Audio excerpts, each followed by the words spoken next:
আজকে তোমাদের দেখাবো ২ আর 4 দিয়ে কিভাবে একটা সুন্দর ফ্লেমিঙ্গো আঁকতে পারবে। প্রথমে আমি ২টাকে লিখে নিয়েছি, তারপর মাথাটা ঘুরিয়ে পেটটা মোটা করে দিয়েছি। তো আমাকে দেখে আমার স্টুডেন্টরা ঠিক সেরকমভাবেই একটা ফ্লেমিঙ্গো এঁকে নিয়েছে। এবার আমি চোখটা গোল করে ঠোঁটটা করে নিয়েছি, তারপর দেখো নিচে 4 লিখে আমি দুটো পা করে দিয়েছি। দেখলে কত সহজে তোমরা ২ আর 4 দিয়ে একটা সুন্দর ফ্লেমিঙ্গো এঁকে নিতে পারবে। তো এখন আমি ছবিটা একটু সুন্দর দেখানোর জন্য ফ্লেমিঙ্গোর পরে আমি একটু সিনারি এঁকে নিচ্ছি, মানে দূরে একটু পাহাড়, ঘাস আর নিচে একটু জল আর দূরের আকাশে ছোট্ট ছোট্ট দুটো পাখি। তো ফ্লেমিঙ্গোর সাথে সিনারিও আমাদের কমপ্লিট হয়ে গিয়েছে। তো এবার আমাদের কালার করার পালা।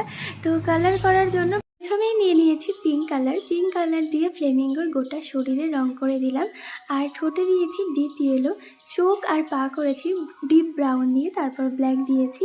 এবার আমি দূরের ঘাসটা করে দিয়েছি লেমন ইয়েলো আর লাইট গ্রিন দিয়ে। জলে দিয়েছি স্কাই ব্লু, তারপর হোয়াইট দিয়ে ব্লেন্ডিং করে কোবাল্ট ব্লু, তারপর পুশিয়ান ব্লু একটু দিয়েছি আর ব্ল্যাক। আমাদের দুজনের ছবি কিন্তু প্রায় কমপ্লিট হয়ে গিয়েছে। আর তোমরা বাড়িতেও তোমাদের বাচ্চাদের সাথে এরকম মজার ছলে এত কম সময়ে এত ইন্টারেস্টিং কিউট একটা ছবি তোমরা করতে পারো। তো ছবিটা তোমাদের কেমন লাগলো জানিও, আর এরকম আরও মজার ভিডিও পেতে আমাকে ফলো করে দাও।